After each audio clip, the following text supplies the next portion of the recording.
नमस्कार दोस्तों। जैसा कि हमने जाना कि पांडु वानप्रस्थ आश्रम में आकर अपनी पत्नियों सहित शतवृषण पर्वत पर पहुंचे और वहां तपस्या करने लगे।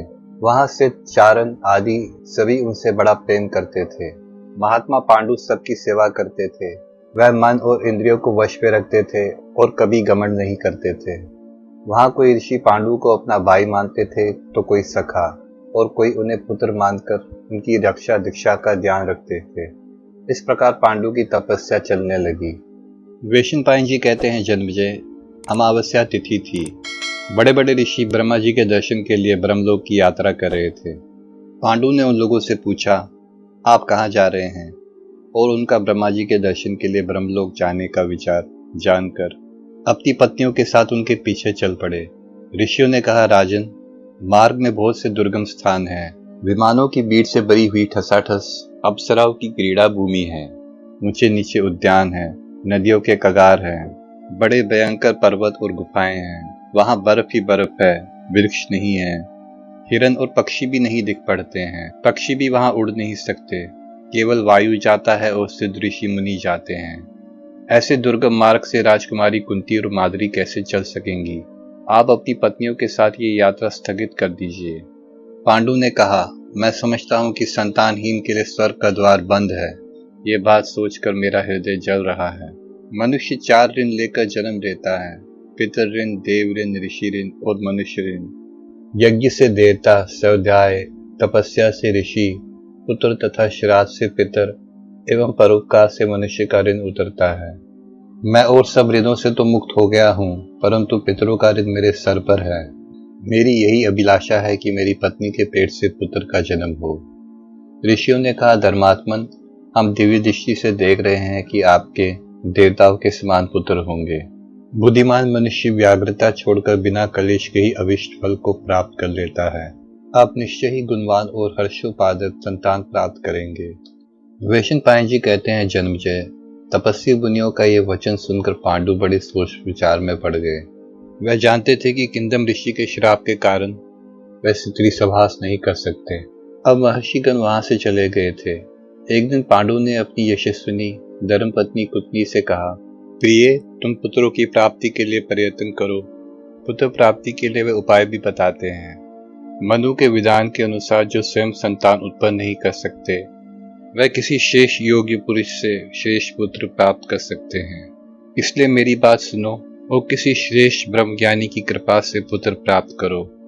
वेशनपायन जी कहते हैं, महाराज जन्मजय, इस प्रकार कहे जाने पर कुंती अपने पति राजा पांडु से इस प्रकार कहती है, मैं आपकी धर्मपत्नी हूँ और आपसे ही अनुराग रखती हूँ।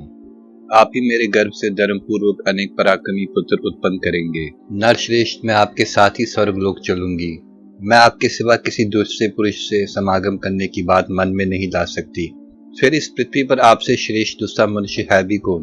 इसके बाद कुंती और पांडु अपनी बात एक दूसरे को कथा और उदाहरण के रूप में समझाते हैं। पांडु का कहना था कि हमारा वंश कृष्णदेव प्यान व्यास जी की कृपा से आगे बढ़ा है, इसीलिए उनका कथन उचित है। इसके बाद वेशनपायन जी कहते हैं, कुंती बोली, आर्यपुत्र, जब मैं छोटी थी तब पिता ने मुझे अतिथियों के स्वागत सत्कार का काम सौंप रखा था। मैंने उस समय दुर्वासा नाम के ऋषि को सेवा से प्रसन्न किया। उन्होंने मुझे एक मंत्र बताकर वर दिया कि तुम इस मंत्र से जिस देवता का आह्वान करोगी, वह चाहे अथवा ना चाहे तुम्हारे अधीन हो जाएगा। आपकी आज्ञा होने पर मैं जिस देवता का आह्वान करूंगी, उसी से मेरी संतान होगी। कहिए किस देवता का आह्वान करूं? पांडु ने कहा, आज तुम विधि पूर्वक धर्मराज का आवाहन करो। वह त्रिलोकी में श्रेष्ठ पुण्य आत्मा है। उनसे जो संतान होगी वह निस्संदेह धार्मिक होगी। उनके द्वारा प्राप्त पुत्र का मन अधर्म की ओर कभी नहीं जाएगा। तब कुंती ने धर्मराज का आवाहन किया और उनकी पूजा करके वह मंत्र जपने लगी। उसके प्रभाव से धर्मराज सूर्य के समान चमकीले विमान पर बैठकर कुंती के पास आए और मुस्कुराकर बोले, कुंती, बता मैं तुझे क्या वर दूं? कुंती ने भी मुस्कुराकर कहा, मुझे पुत्र दीजिए।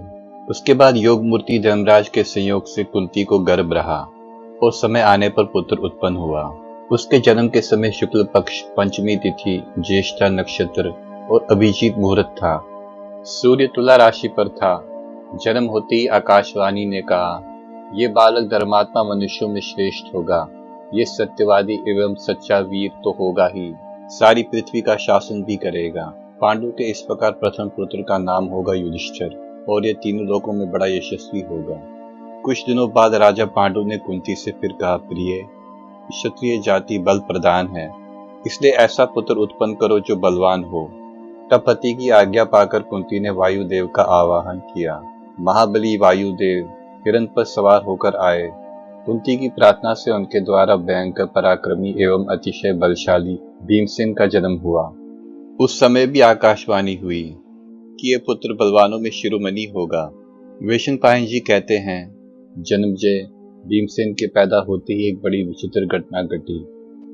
भीमसेन अपनी माता की गोद में सो रहे थे, इतने में वहां एक बाघ आया। उसने विकट गर्जना की। कुंती बाघ के भय से सहसा उछल पड़ी। उस समय उसे इस बात का ध्यान नहीं रहा कि मेरी गोद में भीमसेन सोया हुआ है। भीमसेन माता की गोद से एक चट्टान पर गिरे और वह चूर चूर हो गई। चट्टान के सैकड़ों टुकड़े देखकर राजा पांडु चकित हो गए। जिस दिन भीमसेन का जन्म हुआ था उसी दिन दुर्योधन का भी जन्म हुआ था। अब पांडु को ये चिंता हुई कि मुझे एक ऐसा पुत्र हो जो संसार में सर्वश्रेष्ठ माना जाए। देवताओं में सबसे श्रेष्ठ इंद्र ही हैं। यदि वो किसी प्रकार संतुष्ट हो जाए तो मुझे सर्वश्रेष्ठ पुत्र का दान कर सकते हैं। इसके आगे की कथा अगले वीडियो में। वीडियो अच्छा लगा है तो वीडियो को लाइक करें, शेयर करें। यदि आपने सब्सक्राइब नहीं किया है तो सब्सक्राइब करके ऑल पर घंटी दबाइए ताकि आप आने वाली वीडियोस की नोटिफिकेशन पाते रहें। ओम नमः शिवाय।